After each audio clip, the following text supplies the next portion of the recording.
Buenas noches, sean ustedes bienvenidos a este nuevo recap a los negocios Blue, el espacio de Data y FX en recap de Blue Radio. Hoy continuamos con noticias empresariales y también traemos nuevamente información desde el Congreso de la ANDI en Cartagena. Comenzamos. En Recap, indicadores económicos. Pero antes de iniciar con las noticias más importantes del día, veamos qué pasó con los principales indicadores económicos. Natalia Bendaño. Dari, la carga de café subió y se comprará mañana en promedio a 2.767.000 pesos. El petróleo europeo Brent bajó a $66,12 y el estadounidense WTI bajó a $62,80. La tasa representativa del mercado que regirá mañana bajó a 4.019 pesos con 25 centavos y el Bitcoin bajó 0,52% a $117.286. En Recap, resumen de noticias económicas. Iniciamos con información que viene desde el Departamento Administrativo Nacional de Estadística, porque en el segundo trimestre de este año la economía colombiana creció menos de lo esperado y lo hizo en un 2,1%. Escuchemos a Piedad Urdinola, ella es directora del DANE. Este segundo trimestre del 2025, la rama de actividad que más aportó fue comercio y reparación, transporte, almacenamiento, alojamiento y servicios de comida. Creció 5,6, aporta de este 2,1, 1,1, más de la mitad. Y aquí es muy importante mencionar que las subramas que componen esta rama de actividad económica, están todas haciendo aportes positivos. Ya lo vamos a ver más adelante, cada una de ellas en particular. En comercio y reparación, comercio está positivo, tanto comercio al por mayor como al por menor. En transporte, todo tipo de transporte está también en positivo. Y en alojamiento y servicios de comida son los servicios de comida los que están jalonando este crecimiento en esta rama particular. La segunda rama, agricultura, ganadería, caza, silvicultura y pesca, creció 3,8%, un aporte de 0,4 de estos 2,1, y allí lo que estamos viendo es que está creciendo tanto agricultura como ganadería, también pesca. Tuvimos un crecimiento importante durante este segundo trimestre, todas jalonando. Dentro de ellas sobresale la agricultura, una vez más ya lo vamos a ver a profundidad. Administración pública y defensa, educación y actividades de la salud humana, creciendo a 1,8%, aporta 0,3 puntos porcentuales. Y allí una vez más tenemos que todas las subramas que componen esta rama de actividad económica están teniendo un crecimiento, jalonado sobre todo por lo que sucede en administración pública y defensa. Y cambiamos de tema porque el Ministerio de Minas y Energía abrió la ronda para adjudicar proyectos de energías limpias. Camilo Vázquez. El Ministerio de Minas y Energía expidió la resolución con la que inicia la primera ronda de adjudicación del mecanismo de mercado para proyectos de generación con fuentes limpias bajo un esquema de pago por diferencias con enfoque administrado. La convocatoria priorizará tecnologías estratégicas para fortalecer la resiliencia y sostenibilidad del sistema interconectado nacional, con énfasis inicial en energía eólica marina y posible inclusión de geotermia, ofreciendo garantías de precios a 15 años y reglas diferenciadas por tecnología. El ministro Edwin Palma destacó que se trata de una apuesta estratégica por el futuro energético del país que busca diversificar la matriz eléctrica, mitigar la volatilidad de precios y contribuir a la transición energética, incorporando criterios técnicos, análisis de impacto en tarifas y recomendaciones internacionales. Ahora vamos con información empresarial porque le impusieron millonaria multa al Éxito por infracciones contra los consumidores. Natalia Bendaño. La Superintendencia de Industria y Comercio impuso a Almacenes Éxito una multa por un poco más de 691 millones de pesos por vulnerar derechos de los consumidores en visitas realizadas a 2 tiendas en Bogotá y a su página web en 2024. La sanción se fundamenta en la falta de señalización del precio total de los productos, la exigencia de la tirilla de pago para hacer efectiva la garantía legal, promociones sin información completa sobre productos o incentivos disponibles y la ausencia de avisos sobre la entrega de vueltas exactas. La entidad señaló que la reincidencia en este tipo de infracciones fue un factor que agravó la sanción. Y seguimos hablando de empresas porque durante el primer semestre de este año la utilidad del Grupo Sura aumentó más de 30%. En el primer semestre de 2025, Grupo Sur obtuvo una utilidad neta de 1,2 billones de pesos, un aumento del 33,5% frente al mismo periodo de 2024, impulsado por el buen desempeño de Suramericana, Sura Asset Management y Grupo Cibes. La compañía reportó ingresos operacionales por 14,7 billones de pesos y tras la escisión con Grupo Argos, sus acciones se valorizaron, el número de inversionistas superó los 41.000 y fueron incluidas en índices internacionales. Otra en revelar sus estados financieros fue la ETB, que reportó un incremento en sus ingresos y avances en su programa de transformación. En el primer semestre de 2025, la empresa de telecomunicaciones de Bogotá, ETB, incrementó su liquidez en un 208%, alcanzando 111.000 millones de pesos gracias a un plan de choque impulsado por el presidente Diego Molano. Los ingresos operacionales crecieron 5,3% y representaron el 97% del total, mientras que la pérdida operacional fue de 51.098 millones de pesos. La compañía avanza en un plan de transformación con 9 palancas, 32 proyectos y más de 100 iniciativas para pasar de dejar de ser un telco tradicional con inversiones en infraestructura y soluciones digitales como data centers. ETB proyecta consolidar sus resultados hacia 2027 y mejorar su competitividad en el mercado. Y el superintendente de Servicios Públicos presentó su renuncia irrevocable.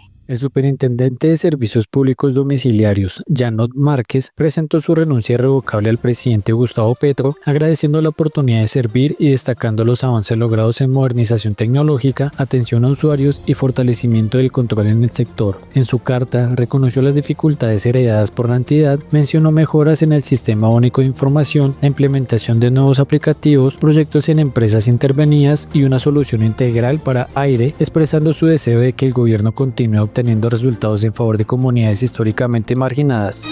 Las movidas empresariales, las divisas y la economía. Todo en el mundo de los negocios en Recap Blue. Y volvemos a este recap a los negocios Blue y nos dirigimos a la ciudad de Cartagena porque allí se encuentra nuestro compañero Víctor Grosso. Él está con Ángela Hurtado. Ella es presidenta de JP Morgan en Colombia. Víctor. Doctora Hurtado, ¿cómo están viendo ustedes a Colombia? ¿Cómo es esa mirada de pronto de un actor extranjero sobre la situación económica del país entre una reactivación, por un lado, ¿no?, que se ve con buenos ojos, y por el otro lado, tantos desafíos en materia fiscal? Es una buena pregunta, Víctor. Yo creo que parte de lo que discutíamos en el panel es la macro de Colombia está bien, estamos creciendo a una tasa no necesariamente espectacular, pero cerca potencial. Es decir, casi que al nivel de la capacidad instalada que tenemos en este momento en el país, pero a pesar de eso enfrentamos muchos retos. Y yo creo que estamos en una oportunidad importante en la medida en que parte de las conclusiones de varias discusiones es que el tema fiscal está en el centro de la discusión, no solamente en el caso de Colombia, sino a nivel global, y creo que tomando un papel muchísimo más protagónico, el tema fiscal requiere primero una concientización para todo el país de que la solución de los temas fiscales tiene que ser central también para garantizar un crecimiento muchísimo más sostenido. Es decir, desde esa óptica, ¿es bienvenida una reforma tributaria, una nueva reforma tributaria en Colombia? Se avecina, el gobierno actual, parte de su estrategia fiscal consiste en eso, en volverle a presentar al Congreso de la República una propuesta para recaudar unos 26 billones de pesos. ¿Eso es necesario? Es importante que el país tenga más ingresos, eso sí es una realidad. Lo que pasa es que cuando hablamos de una reforma tributaria, pues es algo de lo que hablamos casi todos los años, y eso, si bien la solución nunca la vamos a encontrar en un solo año ni en una sola reforma, yo creo que las reformas sí tienen que estar encaminadas a reducir tantas inequidades que hay en el recaudo tributario. Bien sea por sectores que no están aportando o por sectores que están aportando menos de su potencial, o personas que tienen que ya estar más cobijadas bajo el manto de la parte tributaria. Entonces yo creo que el ejercicio tiene que ser, sí necesitamos más ingresos, Víctor, y esa es una realidad del país. El problema es la forma como se está estructurando una reforma tributaria. Si yo la apoyo o voy en contra de eso porque no es bueno para el país o porque no quiero que políticamente pase. Creo que son discusiones en las que no las podemos mezclar. Lo que tenemos que estar pensando es cómo hacemos para tener una reforma tributaria que le sirva al país, no porque vayamos a solucionar todos los problemas, sino porque nos va a permitir encontrar un mejor camino en el que cada vez generemos más incentivos para que la gente se formalice, las personas naturales se formalicen, las empresas se formalicen y que los sectores que no están aportando ahorita tributariamente entiendan que tienen un compromiso con el país, que no podemos seguir ahogando a los mismos sectores ni a las mismas personas porque ahí no tendría ningún sentido la reforma tributaria. Claro, ahora, este tema fiscal tarde o temprano le puede pasar factura si no se resuelve, ya sea vía aumentando ingresos con reforma tributaria o recortando gastos, como usted lo dice, ha insistido, hay que hacer algo también en ese punto y muchos sectores insisten en una medida en ese sentido, apretarse el cinturón como se conoce popularmente en Colombia. Este tema fiscal, si no se soluciona tarde o temprano, le puede pasar factura a la reactivación económica del país. Lo que ya nos está pasando factura, Víctor, porque tener un país donde el PIB potencial está alrededor de lo que ya estamos creciendo, 2.7, el país no va a lograr ni en el mediano ni en el largo plazo solucionar los problemas si nuestro PIB potencial es 2.7. Lo que necesitamos es aumentar esa capacidad instalada y para aumentar esa capacidad instalada necesitamos recuperar la inversión. Y para recuperar la inversión necesitamos tener unas fuentes de financiamiento que sean compatibles con esas inversiones que yo tengo que hacer. Entonces, el tema fiscal se vuelve, ya le está pasando factura a la economía. Primero, ¿por qué? Porque no está permitiendo que el Banco de la República baje más tasas. Segundo, porque está implicando que la prima de riesgo, es decir, lo que nosotros cobramos adicional a esa tasa del Banco de la República en el largo plazo para endeudarnos, es muy alto.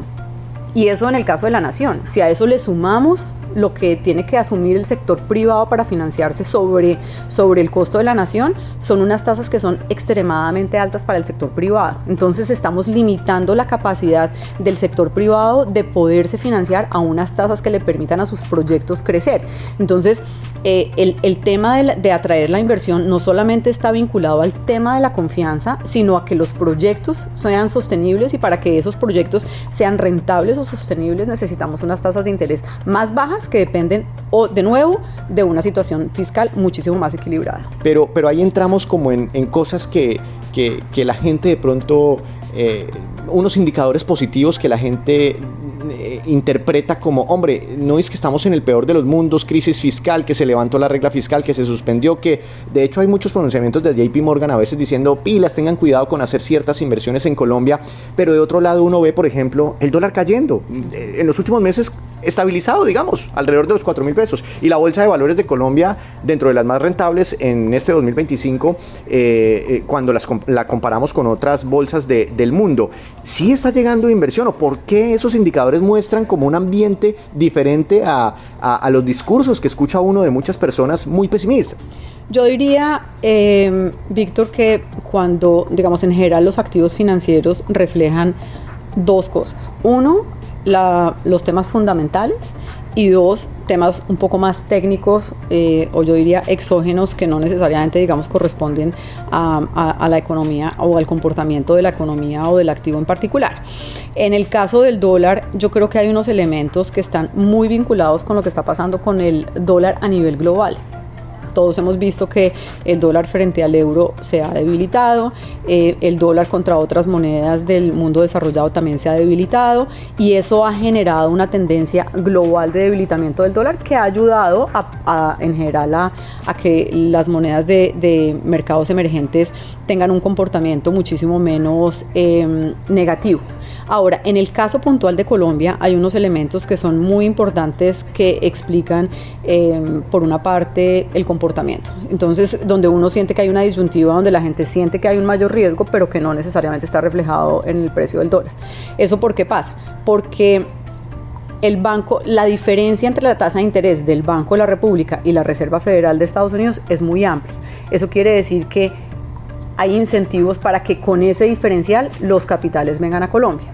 Ahora, la solución no necesariamente es bajar las tasas de interés del Banco de la República. Otro elemento que ha ayudado mucho, digamos, ese diferencial de tasas es un tema central en la toma de decisiones de los inversionistas en el mercado nacional e internacional. La segunda razón está muy vinculado a que tenemos un flujo de remesas muy importante, o sea, ya está llegando a niveles cercanos a las exportaciones de petróleo. Y la tercera razón es que la cuenta corriente, es decir, la diferencia entre lo que nosotros le vendemos al mundo y lo que le compramos al mundo, está en un nivel relativamente bajo.